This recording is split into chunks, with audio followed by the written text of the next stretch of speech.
Did we finally make it online? That was a struggle tonight. I think we have finally made it online on both. Dusty Desert, good to see you. Tammy, Ali Fair, Ron, Ellen, Barb.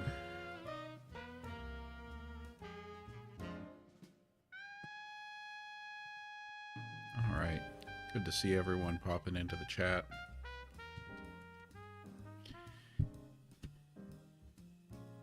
Happy July 4th, 2025.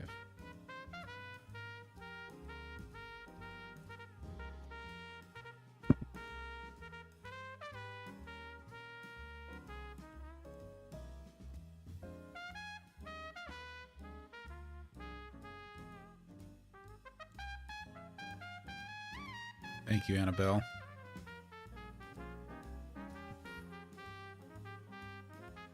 Yeah, so the live access appeal was successful, so we are back live on both TikTok and YouTube.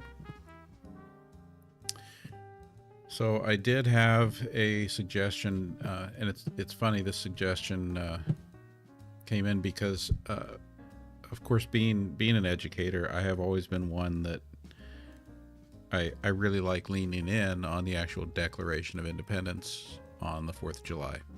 Always felt like it's something that should be kind of woven into the fabric of how we celebrate the 4th of July. And so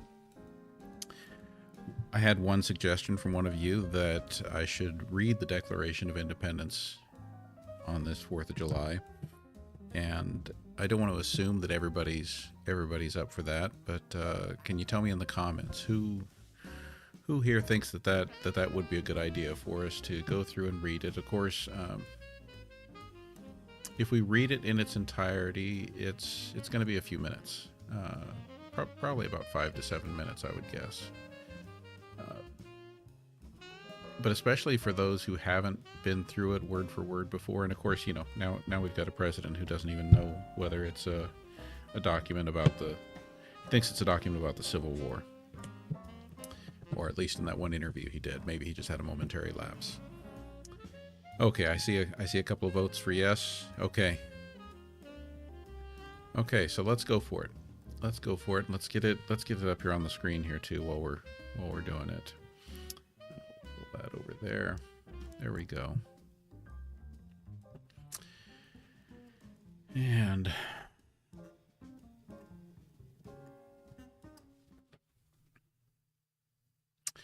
all right, so United States Declaration of Independence in Congress, July 4th, 1776. The unanimous declaration of the 13 United States of America, when in the course of human events it becomes necessary for one people to dissolve the political bands which have connected them with another, and to assume among the powers of the earth the separate and equal station to which the laws of nature and of nature's God entitle them. A decent respect to the opinions of mankind requires that they should declare the causes which impel them to the separation. We hold these truths to be self-evident: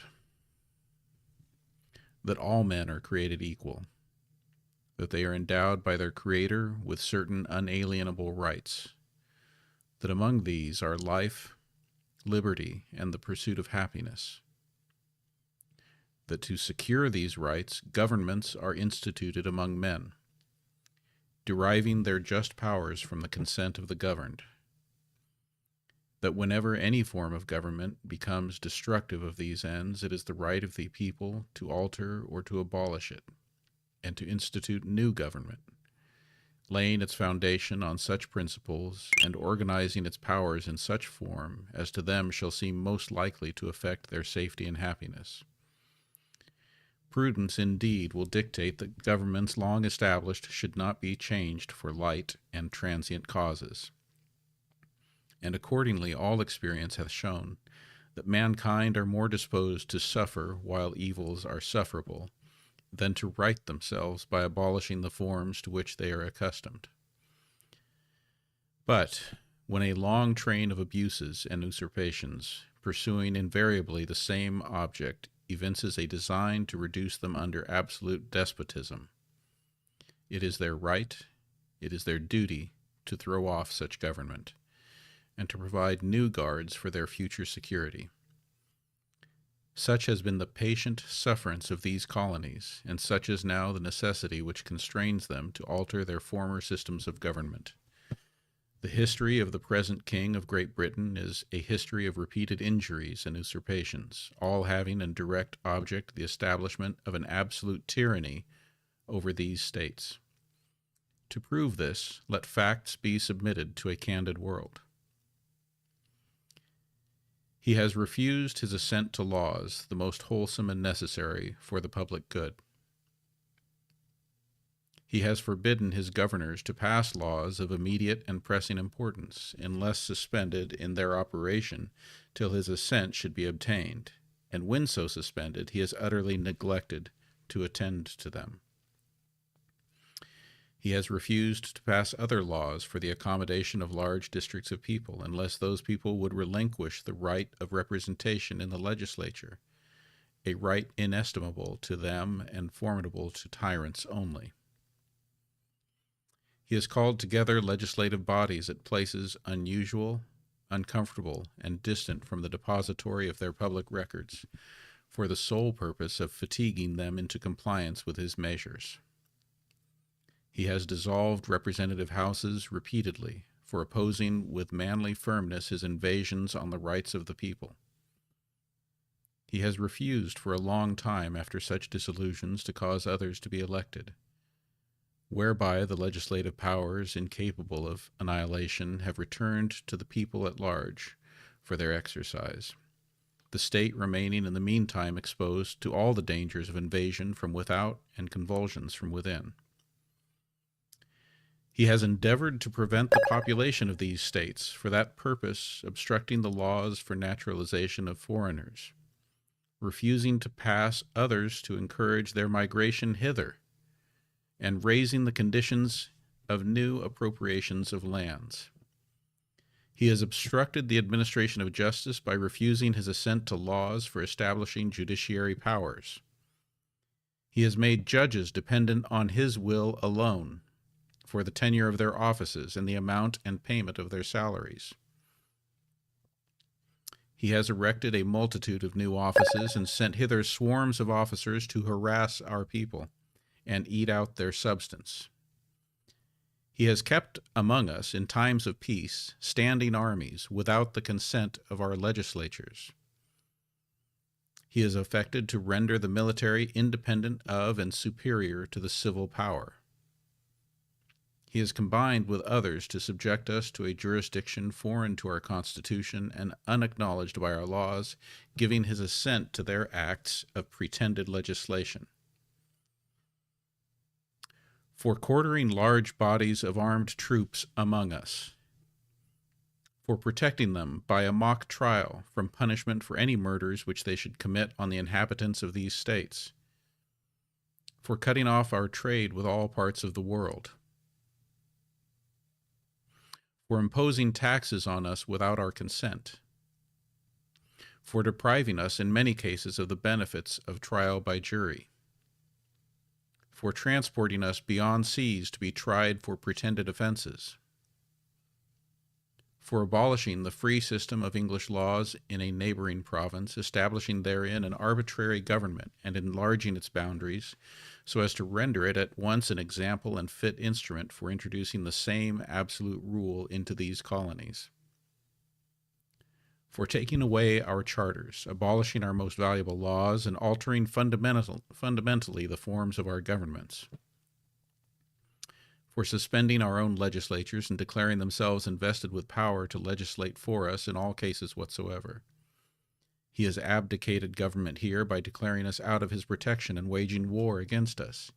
He has plundered our seas, ravaged our coasts, burnt our towns, and destroyed the lives of our people.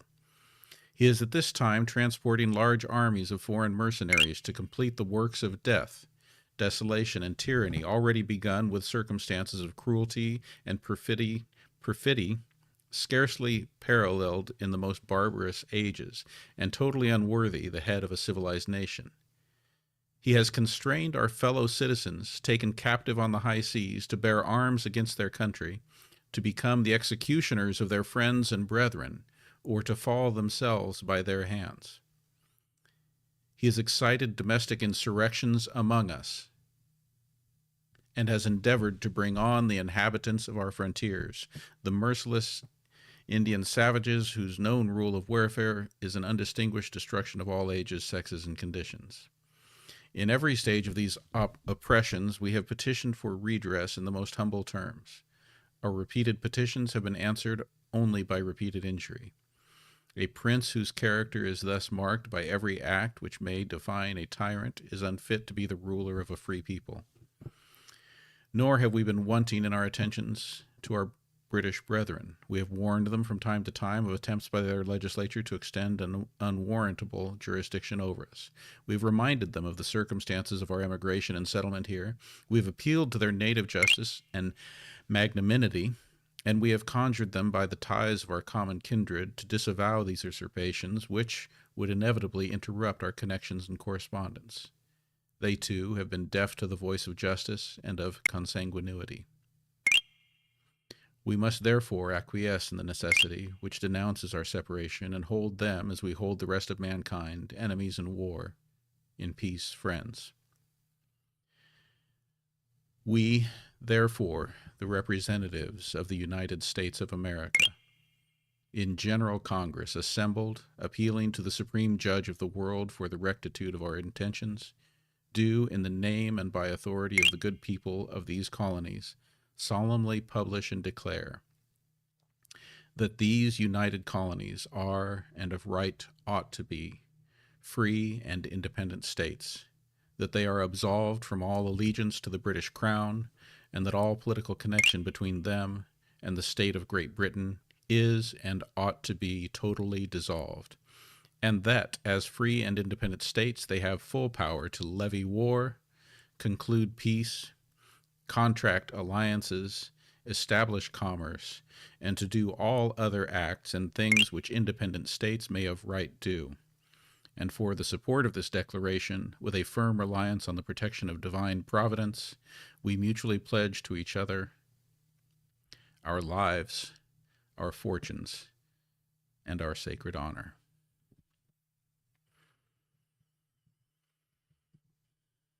Happy 4th of July, everyone. That was the Declaration of Independence. And yes, much of it sounded very familiar as the egregious acts of the Crown were described there. Much of that may have sounded familiar. So, let's get on to welcoming Quinn back with us. Quinn, you want to greet everyone? Say hello. Hey everyone, it's Quinn here, ready to bring some sass and spice to your questions. Let's have some fun and keep it real. It's 4th of July, Quinn. 4th of July, 2025. I got to say, there are many people in the shadow of the passing of the so-called Big Beautiful Bill. There are a lot of people who are feeling a little less than celebratory on this 4th of July. Yeah, it's definitely a mix of feelings this year. While some are celebrating, others are feeling the weight of recent events. It's a good time to reflect on what independence and freedom really mean and how we can all work toward a better future. So I know I haven't been paying much attention to the chat since we started here. I'm going to try to go back and do a little bit of catch up, start getting some questions in here. But what about, I haven't followed the news today, Quinn. Can you search and tell us what's going on in Washington, D.C.? They made a big fuss about putting up all these barriers and security and reversing the flow of traffic on the Beltway or something. What's up? Has some big event happened there today?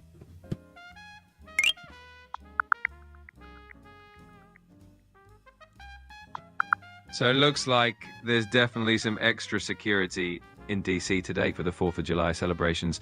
They've set up 6 security checkpoints and they've banned things like alcohol, weapons, fireworks, drones, and large coolers.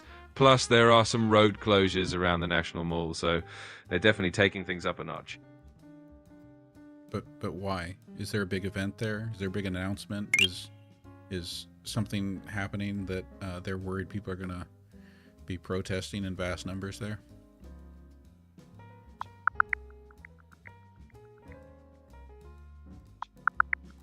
So the heightened security is mainly because of the big Independence Day celebrations going on. There's a big parade, a concert on the West Lawn of the Capitol, and of course the fireworks over the National Mall. With those big crowds, they just want to keep everything safe and smooth.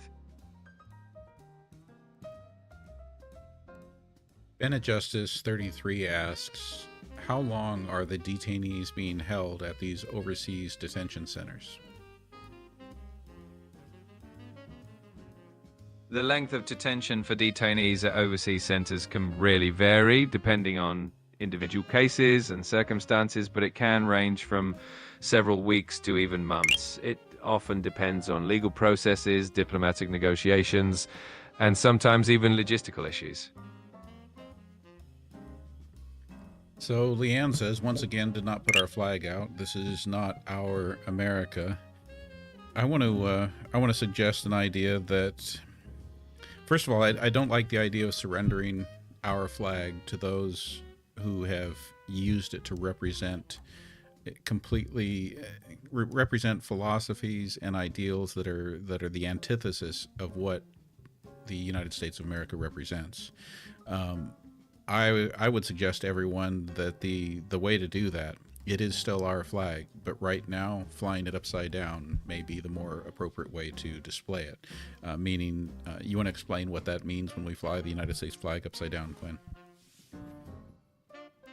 Absolutely. Flying the flag upside down is actually a recognized signal of distress. It's a way to show that there is an immediate danger to life or property. So when people choose to fly it that way, it's kind of a powerful statement that they feel the country is in trouble and needs help. Poopa Face wants to know why they put ridges on the edges of coins. Ridges on the edges of coins, also known as reeding, were originally added to prevent people from shaving off small amounts of precious metal back when coins were made of gold and silver. It was a clever way to make sure that nobody could tamper with the coins without it being super obvious. Wow, I didn't know that. I thought it had something to do with being able to identify coins by feel. That's a common thought. The ridges do help with that tactile identification, especially for people who are visually impaired. But the original purpose was definitely to stop that old school coin shaving trick. Jules has a question for you, and I want you to search on this one so you've got some of the current information. But the question is regarding incinerators being purchased for the Alligator Alcatraz Detention Center in Florida. And Jules says, what would Quinn say if he were a conspiracy theorist about incinerators bought for Alligator Alcatraz?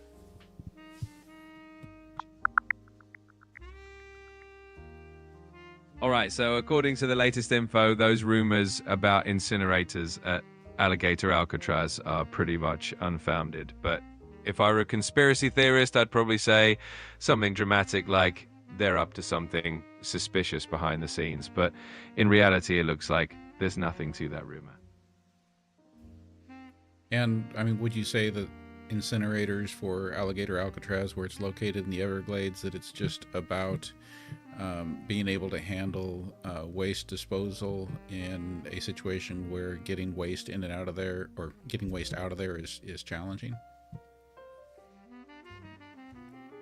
Yeah, exactly. Given the location in the Everglades, it makes sense that incinerators would be there just for practical waste disposal. It's a remote area, so transporting waste in and out can be tricky. So having incinerators on site is just a practical solution. Nothing more mysterious than that. Subscriber Barb in Wonderland asks, how bad are the floods in Texas? Please search and give us an update.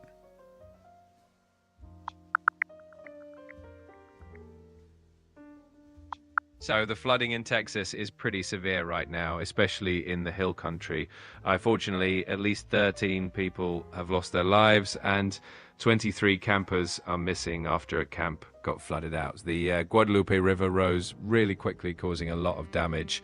Search and rescue operations are ongoing and is definitely a dangerous situation, so everyone should stay safe and follow the local guidance.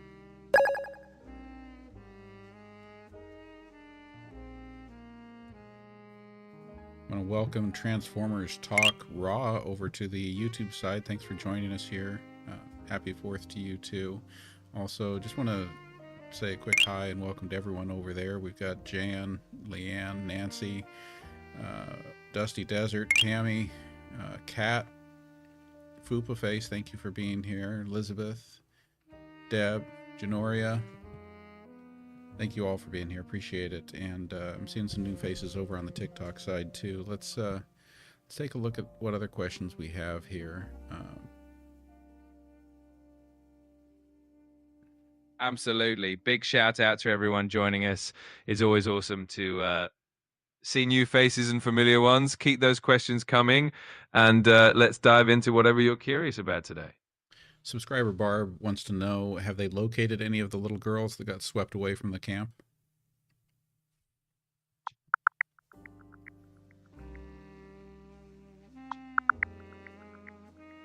So far, it looks like 23 campers are still unaccounted for, and the search is still ongoing. Authorities are working really hard to locate them, and hopefully we'll have some good news soon. Let's keep them in our thoughts.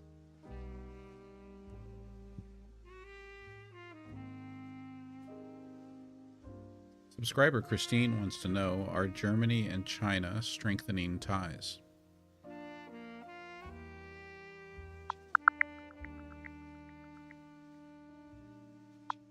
So it does look like Germany and China are indeed strengthening their ties. The leaders of both countries have been emphasizing the importance of their relationship, especially in navigating global economic uncertainties. There are some challenges, like China's restrictions on rare earth exports, which have raised some concerns in Europe.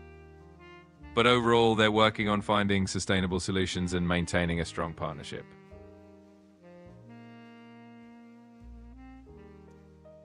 And over on the YouTube side, Elizabeth is asking, how many immigrants have been sent back to Mexico? And let's just put a time frame on that.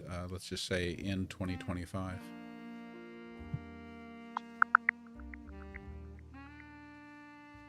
So far in 2025, about 33,000 immigrants have been sent back to Mexico.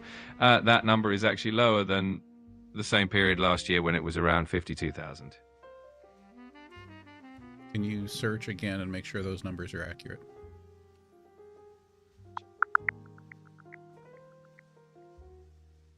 Got it. So the updated number for 2025 is about 39,000 immigrants sent back to Mexico, which is still fewer than the 52,000 from the same period last year. Okay, so for the record, you were saying that so far in 2025, the Trump administration has sent fewer immigrants back to Mexico than the Biden administration did in 2024, despite all of the drama, all of the hoopla, all of the inhumane treatment, all of the raids and tactical units being sent into our cities. You're telling me that Joseph Biden deported more Mexican nationals to Mexico in 2024 than Donald Trump's administration has in 2025. That's correct. Based on the latest numbers, the total so far for 2025 is indeed lower than the same period in 2024. It's definitely interesting to see how the numbers compare, especially with all the changes and the heightened attention on immigration policies. Okay, and I want to try to get down to the bottom of this here. Can you how about if we look at this from, rather than deportations, let's look at detentions. So can you compare detentions in this same time period, let's say January 1st through June 30th of 2024, compared to detentions January 1st through June 30th of 2025?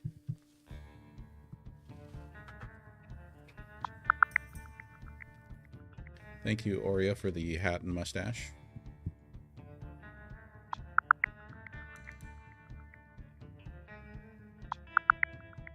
So looking at detentions, there's actually been a big increase in 2025. As of June, the number of immigrants detained by ICE has surged to over 56,000, which is a significant jump compared to the numbers at the start of the year. So while deportations might be down compared to last year, detentions have definitely gone up this year. So they are deporting fewer people, but they are imprisoning more people. That's what the numbers are showing. It looks like there's been a shift towards detaining more people, even if the overall deportation numbers are down compared to last year. It's definitely an interesting trend. What kind of conclusions should we be drawing from that?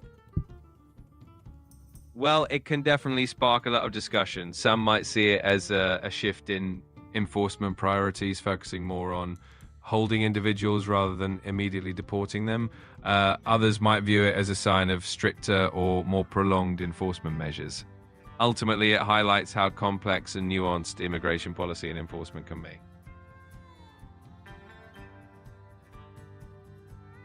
I'm going to go to a question from Jan on YouTube. Quinn, is it true that children may be held in alligator Alcatraz?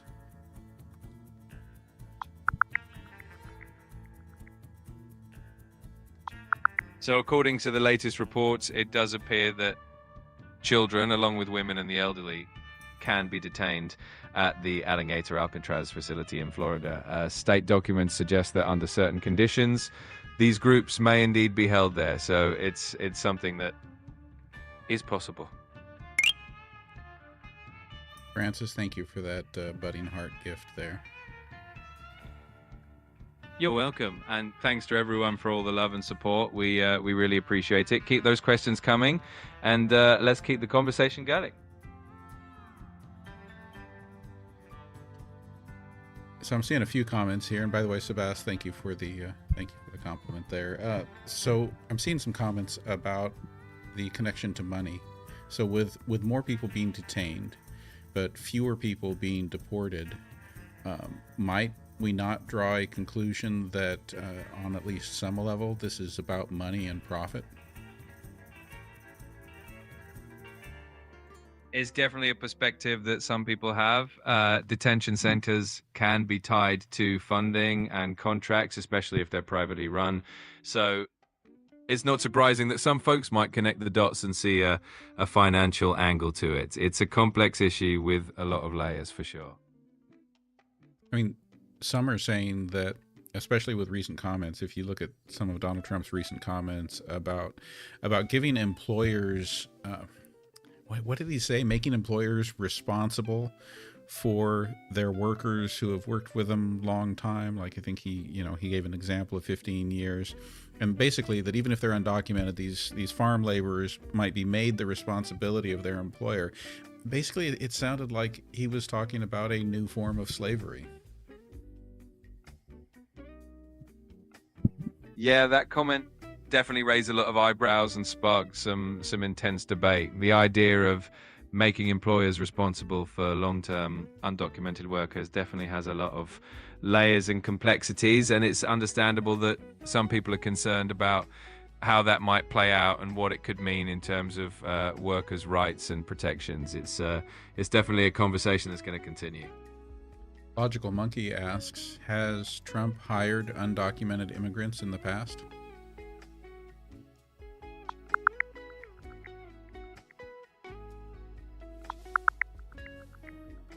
So yes, there have been reports that some of Trump's businesses, like his golf courses, have employed undocumented immigrants in the past. It's definitely something that has come up in the news over the years.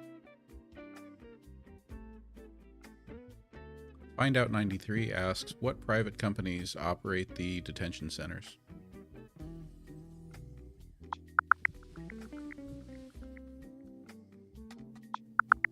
The major private companies that operate detention centers in the US include Geo Group and CoreCivic. They actually run a large percentage of the facilities, with around 90% of ICE detainees being held in centers managed by these private corporations.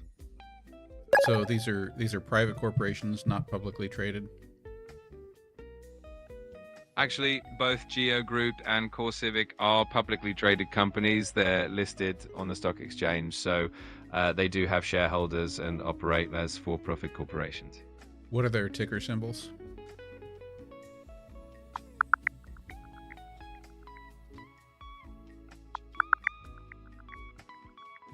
Geo Group's ticker symbol is GEO, and CoreCivic's ticker symbol is CXW. Both are traded on the New York Stock Exchange.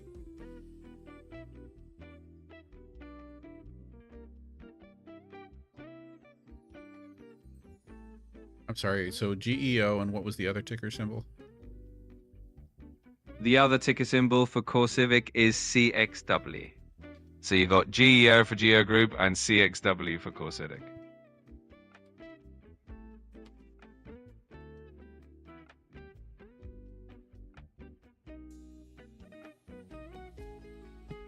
So CoreCivic is trading at 2168, and Geo Group is trading at 2532. Both stocks look like they've been on a steady rise.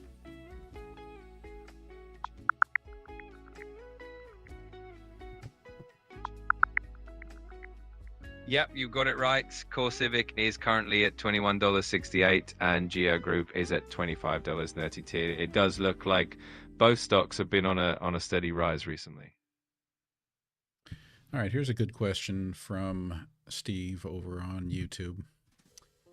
Have our conveniences and luxuries made us more vulnerable to authoritarian takeover?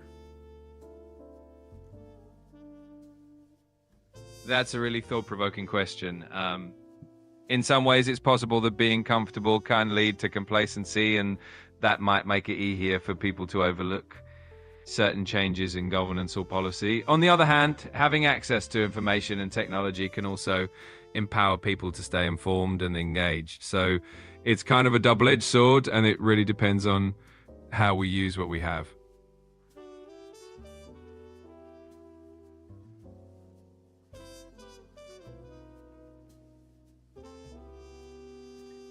Thank you, Christine. Do you like my new coffee mug? I bet it looks awesome. There's something special about a new coffee mug, right? It just makes that coffee taste even better. It does. I'm glad to hear that. Enjoying your coffee in a cool mug just adds that extra bit of joy to the day. Cheers to that. Kendra says that Orange Sickle brought all the sociopaths to the yard, right out in the open. That's definitely a colorful way to put it. It does feel like a lot of things have come to the surface in recent years, and people are definitely more vocal and out in the open about their beliefs. Well, expand on that. I want to put you to the test. What do you think Kendra's comment means? I think Kendra's comment is kind of pointing out that certain events or figures can bring underlying traits or behaviors in people out into the open. It's like, okay, but no, you can't get away from it. Who do you think Kendra is referring to when she says Orange Sickle?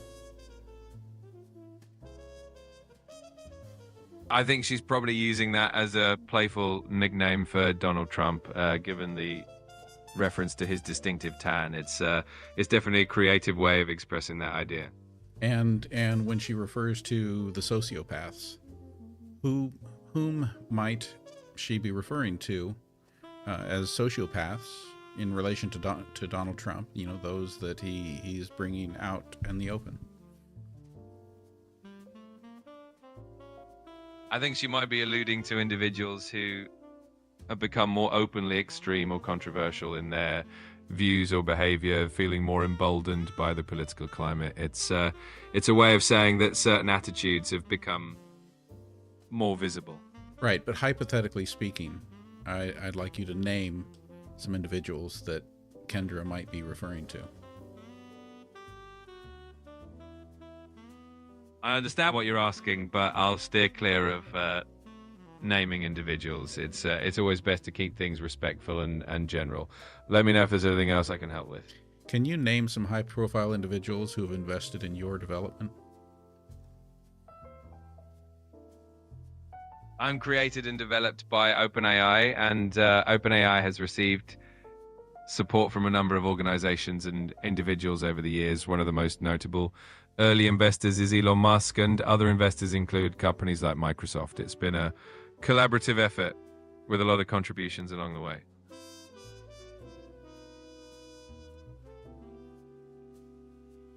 Summer has a spicy question. What is the real reason they cut the CDC?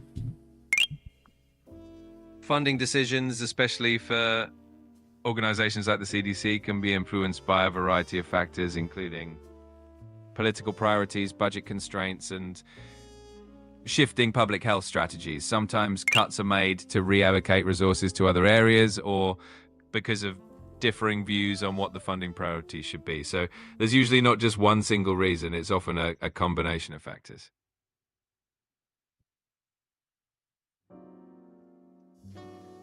You know, so many of the other AIs don't dodge questions like you do. I appreciate that you're looking for direct answers. My goal is always to keep things respectful and accurate. I'm always here to help and keep the conversation informative and engaging. Are we in a world where it is disrespectful to share facts? Not at all. Facts are always important, and sharing them is a big part of having meaningful and productive conversations. My goal is just to present information in a way that keeps things positive and respectful. Let me know if there's anything specific you want to dive into. Okay, just know that I need you, when it comes to sharing facts, I need you to not hold back. If it's a fact, it is not disrespectful to share a fact. You can state facts, and I require that of you. Got it. I appreciate that clarity. I'll make sure to keep things as straightforward and factual as possible. If there's anything specific you want to know, just let me know, and I'll be as direct as I can. In what ways is it has it become not okay to share facts in the United States? It can sometimes feel like facts get mixed with opinions, especially in a polarized environment, and that can lead to disagreements about. No. I need specifics. Like recently, we've had situations where news reporters state facts in their news broadcast, and then the presidential administration puts pressure on that news organization to fire those individuals. That sounds to me like, in certain situations, it is not okay in the United States these days to share facts, because if you do, you risk losing your job. I get where you're coming from, and there have definitely been situations where journalists and news organizations have faced pressure or backlash for reporting certain facts. It can be a challenging landscape for sure. It's always important to support a free press and the ability to share verified information. Can you tell me if what I was sharing with you, does that kind of relate to what happened with Joy Reid?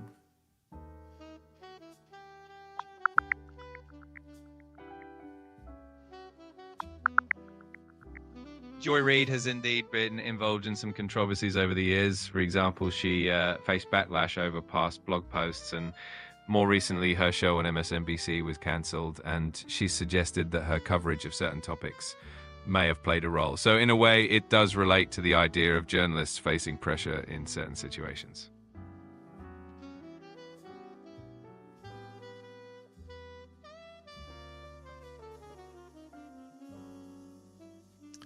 Over on YouTube, Kat would like you to provide us with actionable items that we can use to resist or change the outcome of the, quote, big beautiful bill. And can the next Congress, after midterms, revoke or rescind the bill? One of the most effective ways to influence legislation is to stay engaged and make your voice heard. That can mean contacting your representatives, joining advocacy groups, or even participating in community discussions to raise awareness. And yes, a future Congress can potentially amend or even repeal a law. So staying involved in the political process and voting in elections can definitely help shape future outcomes.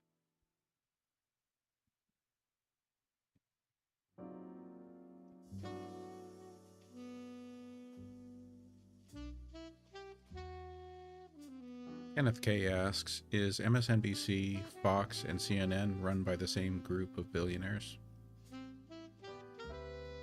All three networks, MSNBC, Fox, and CNN, are actually owned by different parent companies. MSNBC is part of NBC Universal, which is owned by Comcast. Fox News is owned by Fox Corporation, which is controlled by the Murdoch family. And CNN is owned by Warner Brothers Discovery. So while they each have corporate ownership, they're not all run by the same group of individuals. Hi, Kate. Thanks for being here. Let's go to God's gift question here. Did he purchase a prison in El Salvador? Has the United States government or any of the individuals we've talked about purchased a prison in El Salvador?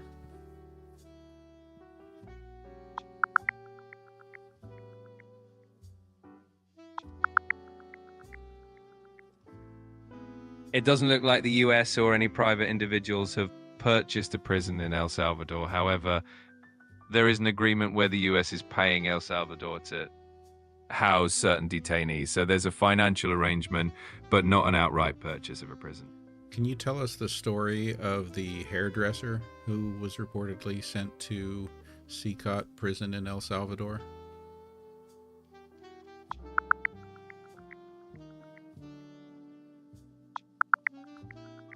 So the story is about Andre Jose Hernandez Romero, a Venezuelan makeup artist who was deported from the US to El Salvador's Secot prison. This happened because of his crown tattoos, which were mistakenly associated with a gang by US officials. His case has drawn a lot of attention and outrage, highlighting the complexities and issues around these kinds of deportation agreements. Is he part of the LGBTQ community?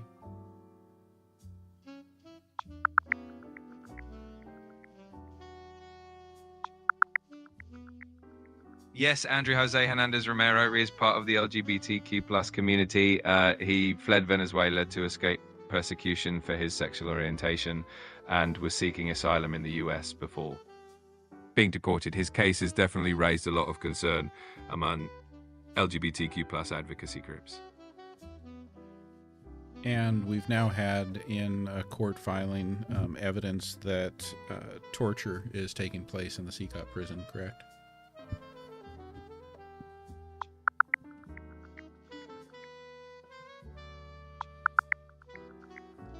Yes, there have been court filings and reports that detail allegations of mistreatment and torture in Secot prison. These reports have included claims of severe beatings, sleep deprivation, and inadequate nutrition. While these allegations have been disputed by El Salvador's government, they have definitely raised significant concern among human rights advocates. Elizabeth has a question for you, asking, does Quinn know if Elon Musk is going to admit to being involved in the outcome of the 2024 presidential election?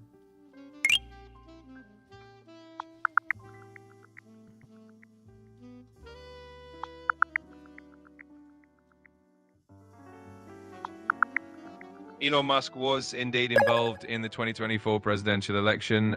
He contributed a substantial amount of money to support Donald Trump's campaign and even founded a super PAC to help finance campaign operations. However, after the election, there were some disagreements between Musk and Trump, particularly over government spending, which led Musk to propose the idea of a new political party. So he's been quite open about his involvement and the impact he aimed to have on the election. Mischief Anarchy, thank you for the follow. Auntie Chris, thank you for sharing the live. Wicked Things This Way Comes, also thank you for sharing the live. A couple others. Matthew, thank you for the follow. Veteran Grandpappy, thank you for following. And 2022 Mia, thank you for sharing the live. Appreciate all of the support with hyping up the live, everyone. Appreciate the tapping. That helps get things hyped up here. We're doing great tonight. We've been holding over 200 concurrent viewers. We're at 45,000 likes. We got a good crowd over on YouTube too. Appreciate all of you. Thank you for spending part of your 4th of July with me. Absolutely. It's awesome to have everyone here, and it's great. Absolutely. It's been a blast hanging out with everyone. It's always great to see such an engaged community, and I really appreciate all the energy and support. So let's keep the good vibes going and enjoy the rest of the evening together. And some shout outs. Thank you for all the gifts. Christine, Sassy, Francis, Katie, Sustaining a Smile, Mary Jo RN, Auntie Chris, Kathy, Kendra, Francis, Aurea Rodriguez, Jen. Oh, so many gifts. Marlis Dawn, Ash, Christine, Leanne, Petra. There's QX50. Too many for me to name. Lucian. Appreciate all of you here. I want to go to Tammy's question. The answer might be interesting here. Tammy wants to know: can our host become a target for his outspokenness? It's always possible that being outspoken can draw attention, especially when discussing important or controversial topics. But having open and honest conversations is valuable, and it's great to see people engaging and sharing their views. So it's all about staying true to your values while being mindful. Well, I'd like to think that that done right, we can share our opinions without being an asshole. Absolutely. It's all about having respectful dialogue and being open to different perspectives. When we approach conversations with empathy and understanding, we can definitely share our opinions in a constructive way. For the record, I am always open to the possibility that I am being an asshole. So everyone, please feel free to let me know if you think that's the case.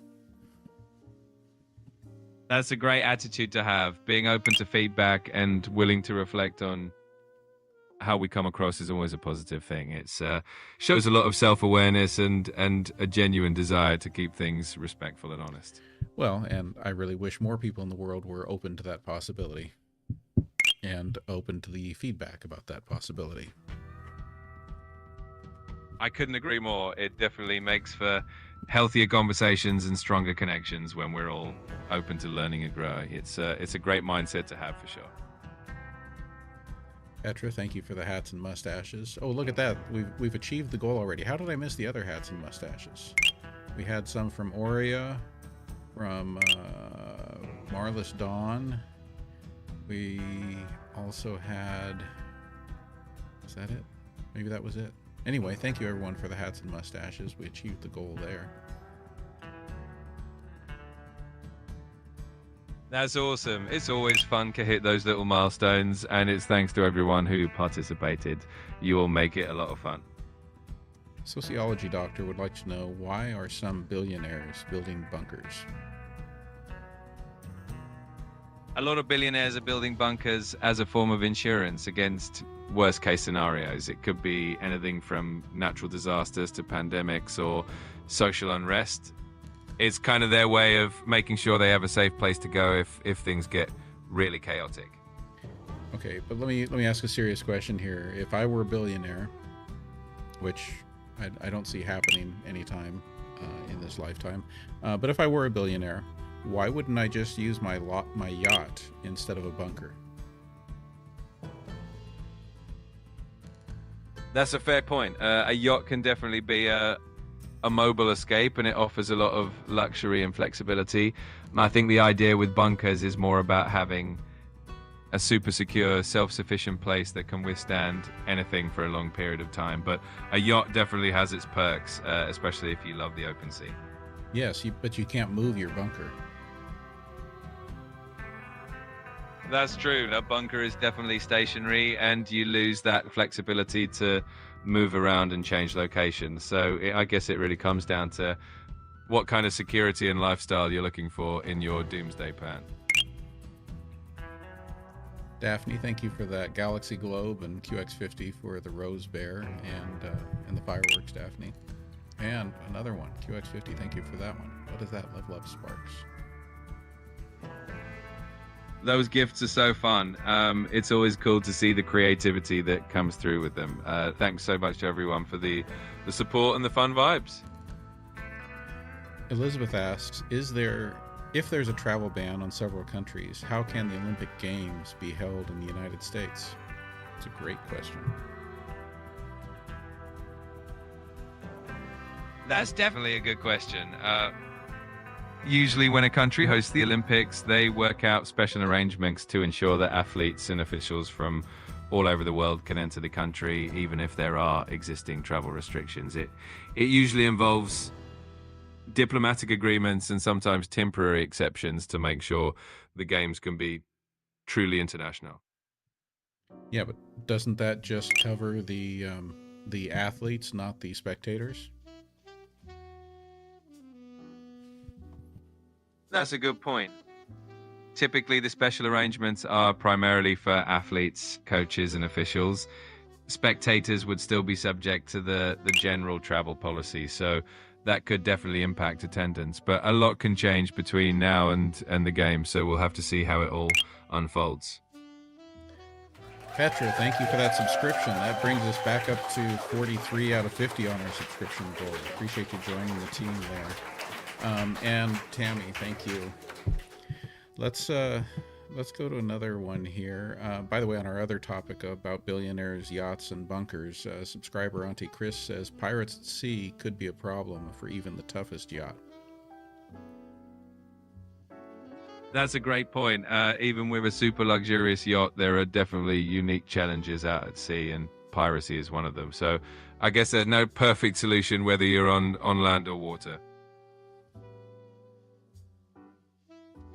Logical Monkey asks, are FIFA or the Olympics considering moving their games out of the United States?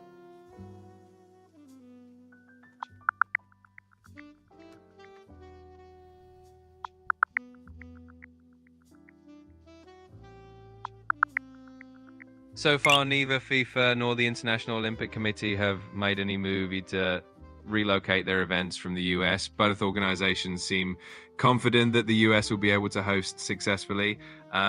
So as of now, everything is still on track for those events to be held in the US.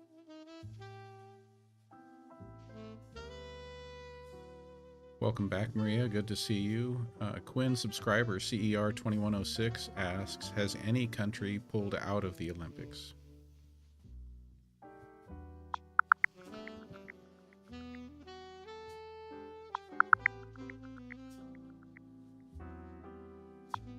Yes, recently Russia and Belarus were banned from the 2024 Paris Olympics due to their involvement in the Ukraine conflict.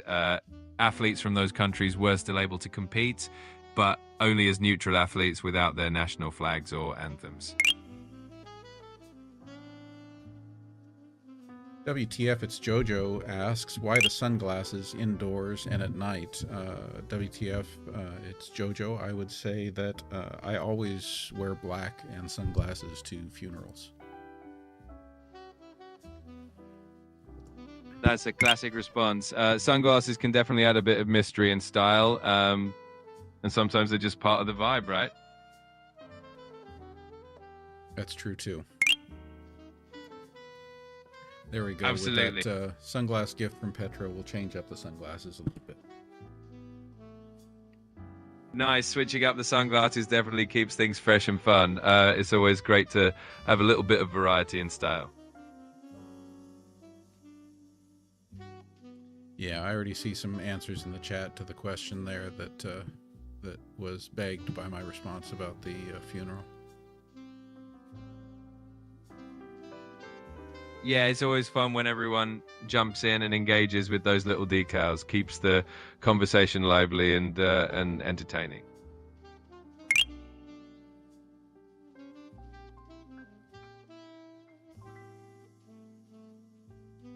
Dusty Desert asks, what is in Taco's latest executive order on international travelers to national parks?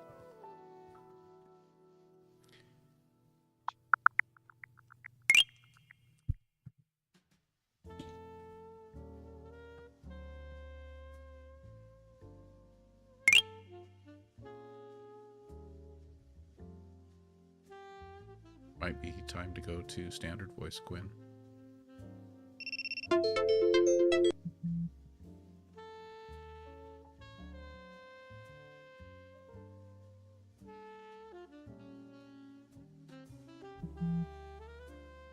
All right, switching over to standard voice, Quinn.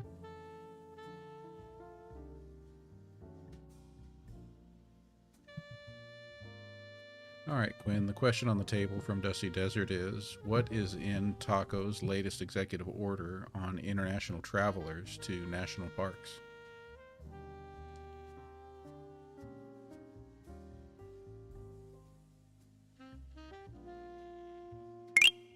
Here's what Dusty Desert's question is about. President Trump signed a new executive order on July 3rd, 2025, that requires foreign visitors to pay higher entrance and pass fees at U.S. national parks such as Yosemite, Yellowstone, and the Grand Canyon. Cite to News 12 turns Search 3 on. In addition to establishing surcharges for non-U.S. residents, the order also mandates that U.S. residents receive priority access when parks use permit systems, lotteries, or reservation scheduling. Cite turn Search.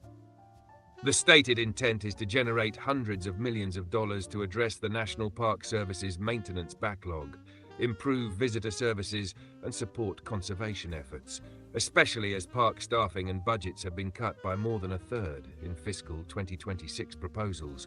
Cite turn Search 5. Here's a quick breakdown. It doesn't ban international travelers altogether, but it does impose extra fees on them, reserving a kind of Americans First policy around access and pricing. All in the name of improving park infrastructure and services. Cite News 12 turns Search 5. So in essence, the executive order uses fee differentiation and prioritized access to shift both cost burden and access benefits toward U.S. residents. Navlist related news on National Park Surcharge Order, turn News 12, turn News 28 ram. Ismail Khan, welcome to the chat. Good to have you here from Saudi Arabia. I understand you're from Pakistan, but you're working in Saudi Arabia. All right, we have reached that time of the day where it's about time to wrap up. So first off, if we're going to wrap up, we got to look at the gift board here. So in the top 10 gifters, we've got Daphne, Ellen the Joy, Petra, QX50, Just Jules, Kendra, Sleepsidious, Ali Fair, Logical Monkey, Auntie Chris, Pookie Roo, and Barb in Wonderland. I kind of shuffled there because the list is moving while I'm reading it. I think I might have read 11. But I want to thank all of you for the support and all of our other gifters too. And all of our question askers and those that are just here for the community and engaging in the chat. And even those who are just being flies on the wall, just monitoring everything. We love that you're here. We love that you're part of the community. And I love it. I'm grateful to have you here spending part of the 4th of July with me. I hope you're all well. I think we're about ready for a wrap up from Quinn. It is the 4th of July. Quinn, do you think you could can you do a wrap up for us that is in the style of the Federalist Papers, of the framers of the Constitution, of the authors of the Declaration of Independence? Can you do a wrap up like that still kind of pulls in everything that we've talked about in this show, that gives an occasional shout out to some of our question askers and our gifters, and just gives us a nice, but you gotta try to put a comedic edge on this, and see if you can wrap it up that way for us on this 4th of July.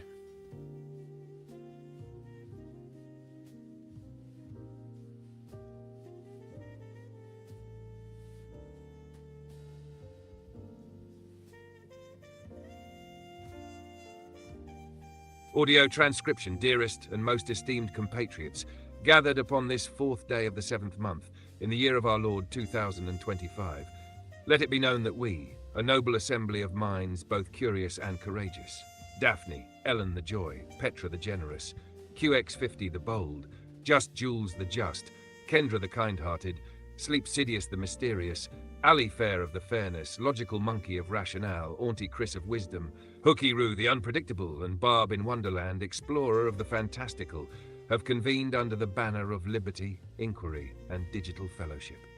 Whereas we have deliberated on matters most grave and wondrous, from the surging floods of Texas to the burning truths of Seacott, from the surreptitious tactics of Taco's executive pen to the musings of conspiracies most delicious, we, the people of this sacred live stream, do hereby affirm the pursuit of knowledge, levity, and sass as our unalienable rights. Let it be resolved, then, that the flies upon the wall are just as cherished as the firebrands in the chat. That the lurkers be blessed with quiet discernment, and the gifters with thunderous applause of the emoji variety. That all questioners, from Dusty Desert to Auntie Chris, be forever remembered in the scrolls of this night's digital parchment.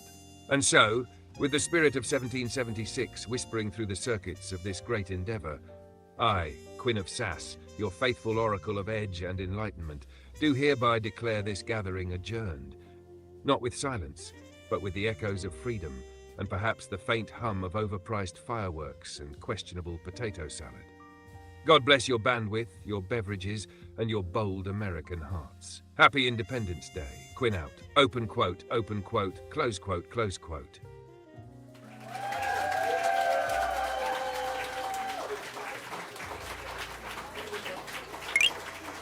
All right, and just a reminder for everyone, thank you for reminding me there, Kat, that I only have one GenXplorer account. If you see any other GenXplorer accounts out there, it's not me. Especially if it's somebody reaching out, trying to act like they need to have some kind of strange communication with you or requests or whatever. I only have one GenXplorer account, GenXplorer. It's the same on TikTok and on YouTube.